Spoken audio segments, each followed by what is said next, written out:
Bom dia, pessoal, tudo bom com vocês? Professor de Física falando. Olha só, termometria e dilatometria, tá? A aula de hoje é revisão, tá, pessoal? A gente tem uma trilha aí pra gente fazer, tá? Então vamos lá. Revisar é sempre bom. Ó, para essa trilha a gente vai precisar aí do conceito de temperatura, né? Falei para vocês o que era temperatura. Ah, professor, grau de agitação das moléculas. Isso mesmo, tá? Temperatura é definido como grau de agitação das moléculas. Ao variar, então, se eu colocar dois objetos diferentes em temperaturas diferentes, esses meus objetos eles tendem a um equilíbrio térmico, tá? Então aqui, objetos mais quentes ele tem maior agitação molecular, objetos mais frios ele tem uma menor agitação, estão ali mais de boinha, sentadinho, assistindo filme, tá bom? Quando eu coloco as superfícies em contato, há aí uma troca de energia, tá? Posteriormente a gente chamou essa troca de energia de calor, tá? Mas a ideia é essa mesma, tá? Então temos aqui um equilíbrio térmico, beleza? Beleza.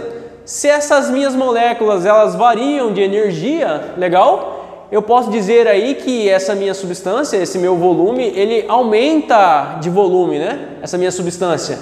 Seja um sólido, ele aumenta, durante o aquecimento ele aumenta de volume, um líquido ele aumenta de volume e um gasoso ele aumenta de volume, tá? Os sólidos, então, ele tem uma certa estrutura, tá? E durante esse meu aquecimento, essas minhas moléculas que estão nessas estruturas, né? Eles começam a oscilar com maior intensidade e começam a querer um maior espaço, beleza? Tá, um corpo quente, falei para vocês, mais agitados, corpo frio, menos agitados. Temperatura do sólido aumenta, intensifica a agitação dos seus átomos, afasta-se da posição de equilíbrio, ocasionando dilatação dos sólidos, tá? Beleza, dilatação dos sólidos, falei para vocês que eles eram de forma volumétrica, só que a gente podia ver ele de três formas. De forma linear, a gente tem que a dilatação ela é dada por essa fórmula, né? Delta L, a variação linear vai ser L0, alfa, delta T, onde dependendo do meu material, ele vai ter um coeficiente de dilatação diferente, tá? Seja ele aço, chumbo, cobre, ferro, concreto, cada um tem um coeficiente de dilatação diferente, tá? E as dilatações superficiais e volumétricas levam em relação a esses coeficientes de dilatação linear, tá? É um múltiplo desse coeficiente de dilatação linear. Os coeficientes de dilatação volumétrica é 3 vezes o coeficiente de dilatação linear. O coeficiente de dilatação superficial é 2 vezes o coeficiente de dilatação linear, tá? E as fórmulas são bem parecidas, tá bom? Tá bom, beleza, professor. Se esses meus objetos, essa minha forma, ela aumenta de volume, eu consigo aí então escalonar qual é a temperatura desse meu objeto, tá bom? E aí durante dessa escala eu consigo colocar aqui as 3 escalas mais conhecidas que a gente viu, que é a escala Kelvin, a escala graus Celsius e a escala graus Fahrenheit, tá bom? Beleza, aqui é previsto um mínimo absoluto, tá? A escala Kelvin é o que a gente utiliza no nosso sistema internacional, no meio científico, e ela prevê um zero absoluto, que é o 0 Kelvin, tá bom? O 0 Kelvin em graus Celsius vale menos 273. Tranquilo? Tranquilo, professor. Dos líquidos, então, vamos lá. Nos líquidos, a gente falou que o líquido, por ter o volume do seu recipiente, ao dilatar, a gente tem que levar em consideração também a dilatação desse meu recipiente, tá? Pode ser que durante essa dilatação, esse meu líquido, ele extravase, tá? Ele derrame, tá? Então, para levar em consideração o quanto esse meu líquido, ele dilatou, eu tenho que levar em consideração o líquido derramado, extravasado, mais o volume do meu recipiente, tá bom? Tá bom. Se a gente for levar em consideração a substância da água, ela tem uma dilatação que a gente chama de irregular, anômala, tá? Então essa dilatação irregular tem a seguinte característica: quando ele chega próximo ao seu ponto de fusão, essa minha substância água, ela começa a sua estrutura molecular começa a se organizar, tá bom? E isso faz com que gere espaço dentro dela. E esse aumento de volume faz com que a densidade dessa minha água, desse meu líquido, ele aumente. Então faz com que os gelos, os bloquinhos de gelo, fiquem flutuando na minha água, no meu copo, tá? Isso na natureza faz com que O gelo, quando é formado, vai sendo acumulado em sua superfície. Então, a superfície dos lagos, elas congelam e dentro do nosso lago ainda tem água líquida, tá? Na temperatura de 4 graus Celsius, que é o de maior densidade, tá? Fica acumulado aqui, ó, maior densidade em 4 graus Celsius. Lá em cima tá torando neve, tá bom? Tá bom. Entendido, professor. Vamos resolver exercícios então, bem rapidinho, tá? Senão não dá tempo. Ó, um termômetro é encerrado dentro de um bulbo de vidro onde se faz vácuo, tá? Ele está lá dentro, tá? Suponha que o vácuo seja perfeito e que o termômetro esteja marcando a temperatura de 25 graus Celsius. Depois de algum tempo, a temperatura ambiente se eleva a 30 graus Celsius. Observa-se então uma marcação de termômetro. Legal, o termômetro estava 25, o ambiente aumentou para 30, o meu termômetro vai se equilibrar com o ambiente, né? Eleva-se também e tende a atingir o equilíbrio térmico com o ambiente, tá bom? A 30 graus Celsius, ou um meio termo entre eles, tá bom? Beleza. Segunda, Luiz encheu uma panela de água a temperatura ambiente até a borda e colocou para esquentar na chama de um fogão. Após alguns instantes, parte da água que estava na panela começou a derramar. Beleza, a água começou a extravasar. Com base na situação descrita, marque V para verdadeiro e F para falso as afirmativas a seguir. Então, beleza. Primeira afirmativa, a gente já tem ali quem é falso e quem é verdadeiro. Vamos só analisar. A água que derramou da panela corresponde à variação do volume real do líquido? Acabei de falar isso para vocês. Não, né? A gente tem que levar em consideração a dilatação do meu sólido, né? Do recipiente que contém esse líquido. Então, o primeiro é falso. B. A panela também teve variação de seu volume inicial com o aumento da temperatura. Verdadeiro. O recipiente variou também de volume. C. Antes do aquecimento, o volume da panela e o volume da água são iguais. Sim, ele encheu até a borda, ó, até a borda e colocou para esquentar na chama do fogão. Então ele tem o mesmo volume. Verdadeiro. D. Para determinar o volume final da água após a dilatação, é necessário somar o volume do recipiente mais o volume da água que derramou, que extravasou. Sim, essa é a definição lá da dilatação de água, né? Dos fluidos. Com o aumento do volume do recipiente da água, temos um aumento da massa total do sistema. Falso. Por quê, professor? Ó, densidade é massa sobre volume, correto? Correto. Então, isso aqui significa dizer que a minha massa é densidade vezes volume, beleza? Beleza. Se eu aumento o volume, para manter essa igualdade, significa dizer que eu tenho que diminuir a minha densidade, tá? Então ele não aumenta de massa, ele diminui a densidade, mas a massa é a mesma, tá? Vem lá do número atômico, lá das partículas, né? Quantidade de massa, tá bom? Beleza, estrutura atômica lá. Terceira questão. Um termômetro está à temperatura ambiente. O que ocorre com esse termômetro quando ele é introduzido em um líquido com temperatura superior? Ganha energia, né? Aumenta de temperatura, sua energia interna e sua temperatura aumentam. Isso mesmo, tá? As moléculas ficam mais agitadinhas. Próxima questão. Ao analisar por 32 anos as temperaturas da superfície global registradas por satélites, os cientistas encontraram um ponto mais frio na Terra. Eles descobriram que, em agosto de 2010, em um cume do plano leste da Antártica, a temperatura atingiu menos 136 graus Fahrenheit. Se registrada por um termômetro graduado na escala Celsius, essa temperatura corresponde aproximadamente a... Pessoal, estou falando aqui conversão de tabela, tá? Conversão de escalas termométricas. Professor, eu não lembro como é que faz. Falei para vocês, ó. A linha azão, belinha, bezão. Como assim, professor? Orelhinha, orelhão, orelhinha, orelhão. Ó, A pode ser a minha escala Celsius.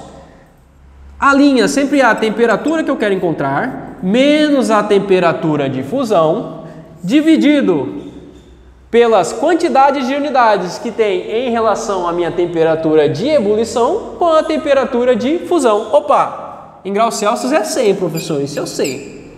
Qualquer coisa, volta lá naquela nossa tabela, tá? Belinha é Fahrenheit, que é o que eu quero, que é o que eu tenho. É a temperatura que eu tenho, menos 136, menos a temperatura de ponto de fusão. No caso do grau Celsius é 0, no caso do Fahrenheit vale 32 graus. Opa! Dividido pela diferença de unidade que tem da temperatura de ebulição em relação à temperatura de fusão, que vale 180. Tranquilo? Tranquilo. Posso simplificar esses de baixo, aqui vale 5, aqui vale 9. Opa, beleza, professor. Então, temperatura em graus Celsius dividido por 5 vai ser igual a 136 menos 136 menos 32, menos 168. Opa, menos 168 dividido por 9. Tá bom? Tá bom. Passo 5 que está dividindo, passo multiplicando. Então daqui eu venho para cá, tá, pessoal? Temperatura em graus Celsius vai ser igual a menos 168 dividido por 9 vezes 5. Tá? É isso? É isso. Tem um menos aí? Não, é isso mesmo. Tá? Vezes 5.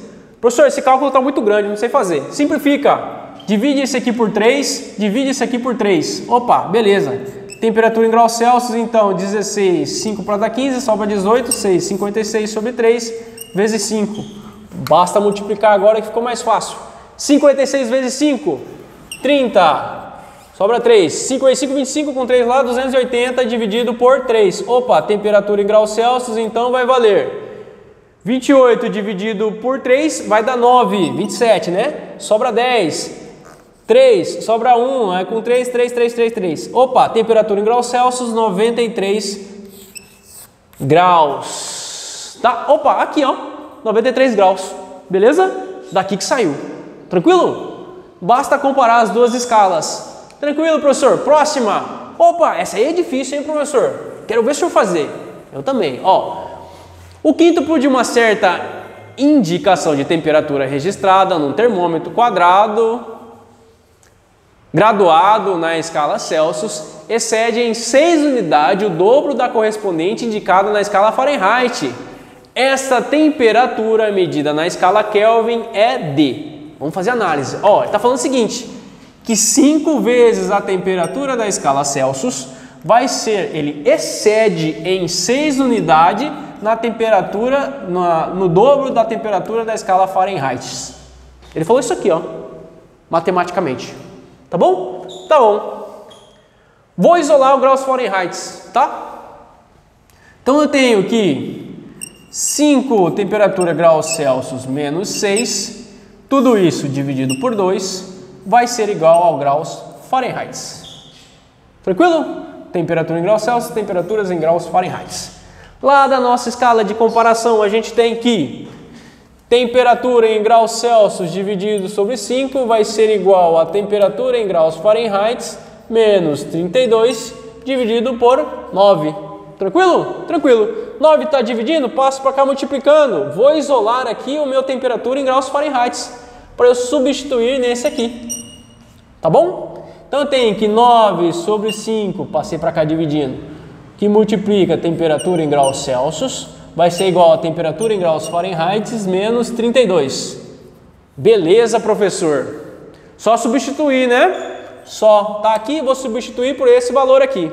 Vou aqui para cima, tá, pessoal? Tô aqui, ó. Então eu tenho que 9/5 da temperatura de graus Celsius vai ser igual. Tô substituindo a temperatura em graus Fahrenheit por esta equação. Igual, abre parênteses, 5 vezes a temperatura em graus Celsius dividido por 2, menos 3, já dividi 6 por 2, tá bom? Menos 32. Ah, vê, professor, legal, hein? Ó, tô aqui, tá? Então, posso passar esse que está em graus Celsius com os seus iguais, deixa os iguais isolados, né? Então, eu tenho que 9/5 da temperatura de graus Celsius menos 5 sobre 2, 5 meios, né? A temperatura de graus Celsius tem que ser igual a menos 35, que é um sinal de igual. Tranquilo? Tranquilo. Basta resolver essa soma, essa subtração. Acha o mínimo múltiplo comum. Opa, é 10. 10 dividido por 5, 2, sobra 18 lá em cima. 10 dividido por 2, 5, sobra 25 lá. Opa, então dessa subtração eu tenho que menos 7 sobre 10 temperatura em graus Celsius vai ser igual a menos 35. Então a temperatura em graus Celsius vai ser igual a menos 35, que multiplica menos 10 sobre 7. Simplifico 35 com 7, vai sobrar 5 aqui em cima. 5 vezes 10, 50.